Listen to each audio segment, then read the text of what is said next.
ओला electric, वैसे आप सब लोग नाम से जानते पहचानते, परिचय की जरूरत नहीं है, लेकिन फिर भी बता दूं 2017 में हुई थी कंपनी की शुरुआत और शुद्ध तौर पर एकदम प्योरली भारत की इलेक्ट्रिक व्हीकल कंपनी। और वित्त वर्ष 2024 के आंकड़ों के हिसाब से देश में सबसे ज़्यादा इलेक्ट्रिक टू व्हीलर बेचने वाली ये कंपनी है। और इलेक्ट्रिक व्हीकल्स तो कंपनी बनाती है, साथ ही battery pack, motor, vehicle frame जैसे कोर कंपोनेंट भी बनाने का कंपनी करती है कारोबार।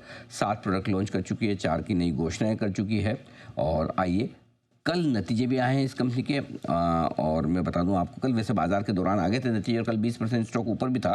आप सोचेंगे ऐसा कैसे कि 50% आय कम हुई हो कंपनी की, 828 करोड़ पर आई हो, और नुकसान भी है कामकाजी लेवल पर 237 करोड़ का, और नेट लेवल पर लॉस 428 करोड़ का, लेकिन उसके बावजूद स्टॉक कल था 20% के ऊपरी सर्किट पर। आइए मुलाकात करते हैं कंपनी के चेयरमैन और मैनेजिंग डायरेक्टर भाविश अग्रवाल साहब हमारे साथ कार्यक्रम में हो रहे हैं शामिल। भाविश सर ने IIT बॉम्बे से कंप्यूटर साइंस में BTech की डिग्री हासिल की है, और ओला कैब्स, ओला इलेक्ट्रिक सबकी स्थापना भाविश साहब ने की है। सर गुड मॉर्निंग, बहुत बहुत स्वागत है आपका, धन्यवाद हमें समय देने के लिए। टॉक ऑफ द टाउन है सर, आपके नतीजों के बाद जो आपने तगड़ा गाइडेंस दिया है वो बाजार में चर्चा का विषय है। पहले तो मैं आप ही के मुंह से सुनना चाहता हूं सर, बताएं किस तरह का गाइडेंस लेकर चल रहे हैं आप अपनी कंपनी के लिए वित्त वर्ष 2026 को लेकर। अनिल जी, आपके प्रोग्राम पर आने आने के बुलाने के लिए थैंक यू एंड काफी अच्छा अच्छा है यहाँ पे होना। जी। तो हमारा जो क्वार्टर रिजल्ट आया था अनिल जी, उसमें 2-3 मैं हाइलाइट्स करना चाहूंगा आपके ऑडियंस के लिए। एक तो हमारा Q1 का जो गाइडेंस था उस पे इनलाइन रिजल्ट्स थे हमारे, एंड स्पेसिफिकली हमारा ऑटो बिजनेस जो है उसमें हमारी बॉटम लाइन परफॉर्मेंस काफी अच्छी रही। इनफैक्ट जून के महीने में ऑटो सेगमेंट हमारा एबिटा पॉजिटिव भी था। तो ये एक बहुत इंपॉर्टेंट माइलस्टोन है कंपनी के लिए, क्योंकि ये पहली बारी हमारी हिस्ट्री में है कि हमारा ऑटो सेगमेंट एबिटा पॉजिटिव है। और profitability, not only profitability but cash flow भी हमारे ऑटो सेगमेंट में, operating cash flow almost neutral था, सिर्फ -27 करोड़ था for the whole quarter.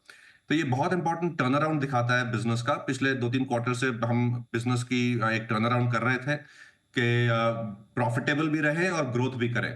And Q1 उस डायरेक्शन में एक बहुत इंपॉर्टेंट पड़ाव है हमारे लिए, एंड इसी मोमेंटम को हम आगे लेके चलेंगे।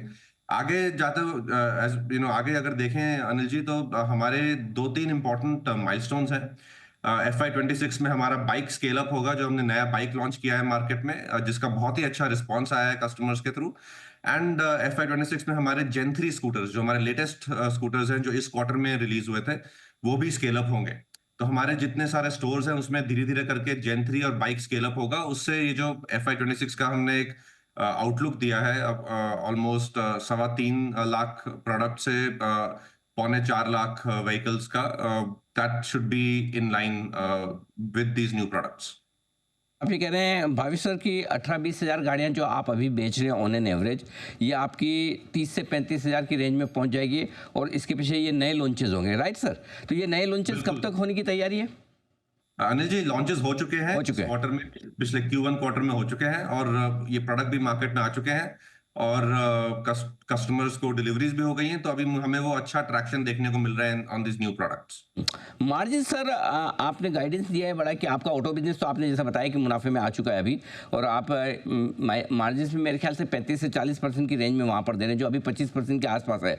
इतने एग्रेसिव टारगेट आपने जो रखे हैं मार्जिन को लेकर, कैसे हासिल करेंगे सर? अनिल जी, देखिए हमारा Q1 में ग्रोस मार्जिन जो है ऑटो सेगमेंट का 25.6 आया था। Q4 में यही 13.7 था। तो Q4 से Q1 में ऑटो मार्जिन काफी इंप्रूव हुआ है, एंड इसका भी कारण है हमारे जो नए प्रोडक्ट्स आए हैं, जिनमें कॉस्ट स्ट्रक्चर हमारा काफी कम है। उसके कारण हमारा मार्जिन इंप्रूव हुआ है। और अभी आगे का देखें तो हम अभी Q1 में हमारे पास PLI भी नहीं थी, क्योंकि हमारे नए प्रोडक्ट्स पे PLI सर्टिफिकेशन अभी नहीं हुआ था। तो ये जो मार्जिन है सारा बिना PLI के है, और PLI 12-13% आती है, वो Q2 से आनी शुरू होगी, तो वो तो ऊपर सीधा एड ऑन हो जाएगी। एंड देन इसके बियॉन्ड थोड़े और मार्जिन हमारे कॉस्ट रिडक्शन एक्टिविटीज से आएंगे। तो सब ऐड करके 35 से 40% हमारा कंपनी का ग्रोस मार्जिन परफॉर्मेंस होना चाहिए through this year. On EBITDA margin also हमने अपने ओपेक्स कॉस्ट्स को काफी कम किया है पिछले 2 क्वार्टर में। महीने का हमने जो टारगेट रखा था 110 करोड़ का, उससे कम कर दिया है, अब 105 करोड़ हो गया है कॉस्ट, एंड वो और इंप्रूव होता रहेगा over the next few months. तो all this will add up to EBITDA margin performance also. बिल्कुल ठीक बात है। भाई सर एक चीज़ पूछना चाहता हूँ, वैसे तो आप नंबर 1 हैं, मार्केट लीडर है, अभी भी आपके पास 33% मार्केट शेयर है, लेकिन थोड़ा-थोड़ा कम हो रहा है। ट्रेडिशनल प्लेयर टीवीएस जैसे, बजाज जैसे, हीरो वो भी दूसरे वीडा के साथ आकर अब कर रहा है। तो क्या आप सोचते हैं कि किस तरह से आप मार्केट शेयर बचाएँगे पहली चीज़? और दूसरा किस लेवल पर मार्केट शेयर में आप कंफर्टेबल हैं, हाँ ठीक है, इतना है मेरा तो काफ़ी है? अनिल जी, मैं एक एग्जांपल से समझाऊंगा। ये देखिए, जी, टेस्ट मैच हुआ है अभी, एंड हर टेस्ट मैच में ना हर बॉल पे छक्का नहीं मारा जाता। राइट। बिल्कुल ठीक बात। हुँ, बिजनेस टेस्ट मैच की तरह है। तो हुँ, हुँ, देर पिछले एक साल, पिछले 2-3 साल जब हम ग्रो कर रहे थे तो बहुत हाइपर ग्रोथ था इंडस्ट्री में। अभी टाइम है थोड़ा कंसोलिडेट करने का, स्टेबलाइज करने का और प्रॉफिटेबिलिटी इंप्रूव करने का। एंड उसमें आप देखिए हमारी कंपनी की परफॉर्मेंस टॉप नॉच है। बाकी कंपनीज का ग्रोस मार्जिन, प्रॉफिटेबिलिटी इस लेवल पे नहीं है। ईवी ओनली कंपनीज जो हैं, या फिर बाकी कंपनीज के ईवी सेगमेंट्स, प्रोडक्ट तो सब ले आएंगे, बट प्रोडक्ट पे सस्टेनेबली पैसा बनाना ईवी में बहुत मुश्किल रहता है। एंड वो हमने अब करके हम कर रहे हैं। जो Q1 में भी हमारी परफॉर्मेंस रही है और आगे भी इंप्रूव होगा। तो इस डायरेक्शन में कंपनी फोकस्ड है कि प्रॉफिटेबल ग्रोथ की स्ट्रैटेजी को एग्जीक्यूट करें। प्रोडक्ट्स भी हमने अपने क्वार्टरली रिलीज में बताए हैं कि हमारे पास बहुत स्ट्रांग पाइपलाइन है प्रोडक्ट्स की, जो एक एक करके हम मार्केट में लाएंगे, जिससे और ग्रोथ आएगी ओवरऑल मार्केट में और हमारे वॉल्यूम्स में भी। तो ये बैलेंस स्ट्रैटेजी जो है प्रॉफिटेबल ग्रोथ की, this is the calling of the moment, and इस पे अब कंपनी ऑलरेडी नंबर 1 है। भावेश अग्रवाल साहब बड़ी सुर्खियों में रहते हैं, खबरों में रहते हैं, चर्चाओं में रहते हैं। पिछले 6-8 महीनों से सर मतलब एकदम बड़े आप शान-शान से हैं और मतलब आपको देखने सुनने का मौका नहीं मिला। अब इन नतीजों के बाद और दमदार गाइडेंस के बाद वापस आप आए हैं। क्या कुछ पिछले 6-8 महीनों में ख़ास किया है आपने आपकी कंपनी ने? अनिल जी, पिछले 2 क्वार्टर से काफी हम लोग, पूरी मैनेजमेंट टीम बहुत फोकस्ड है बिजनेस पे। एंड बिजनेस पे हमें अपने वॉल्यूम बढ़ाने हैं और प्रॉफिटेबिलिटी अचीव करनी है। एंड इसीलिए आप देखेंगे Q1 में दोनों हुए हैं, वॉल्यूम भी Q4 से बढ़े हैं और प्रॉफिटेबिलिटी पे सिग्निफिकेंट इंप्रूवमेंट हुआ है। और ना सिर्फ ये, हमारी इंडस्ट्री में मैक्रो स्तर पे काफी रिस्क रहते हैं, supply chain risk, rare earth का रिस्क है। तो उस पे भी कंपनी का जो R&D फोकस है, उस पे एकदम डबल डाउन करके हम काम कर रहे हैं कि ये जो मैक्रो रिस्क हैं, सप्लाई चेन रिस्क हैं, इसको ढंग से नेविगेट किया जाए। तो हमने अपनी रेयर अर्थ स्ट्रैटेजी भी इस क्वार्टर में शेयर करी है कि हम रेयर अर्थ फ्री मोटर बना रहे हैं, जो कि टेक्नोलॉजी इनोवेशन है और हमारे प्रोडक्ट्स में अगले क्वार्टर में आएगा। हमारा काफी टाइम जा रहा है, हमारा जो सेल बिजनेस है, इंडिया के पहली गीगा फैक्ट्री, उसको हम प्रोडक्शनाइज करें। तो इस क्वार्टर में हमारा सेल हमारी गाड़ी में आएगा। तो ये बहुत डीप वर्टिकल इंटीग्रेशन जो हम कर रहे हैं, इसमें पूरा 120% फोकस है हमारा। बिल्कुल। सर वो तो मैं जानता हूँ कि आप टेक्नोलॉजी के मामले में या नए बिज़नेस के मामले में आप शांत बैठने वाले नहीं। कुछ न कुछ आपका डेफ़िनेटली दिमाग, क्योंकि जब आपने ओला इलेक्ट्रिक शुरू किया तो सब लोग सोच रहे थे भई चलो कैब चलाना, टैक्सी चलाना, एग्रीगेटर बनना वो एक आसान काम है ज़्यादा। हालाँकि वो भी आसान काम नहीं है ऐसे बड़ी इंटरनेशनल कंपनियों के सामने, लेकिन फिर भी वो आपने कर दिखाया। बोला कि वो लेकिन मैन्युफैक्चरिंग कैसे करेगी ओला? कौन से भावेश अग्रवाल साहब को आता है? अब नया क्या आप करने जा रहे हैं सर? अभी आपने ये गीगा फैक्ट्री तो लगा दी, राइट? What next?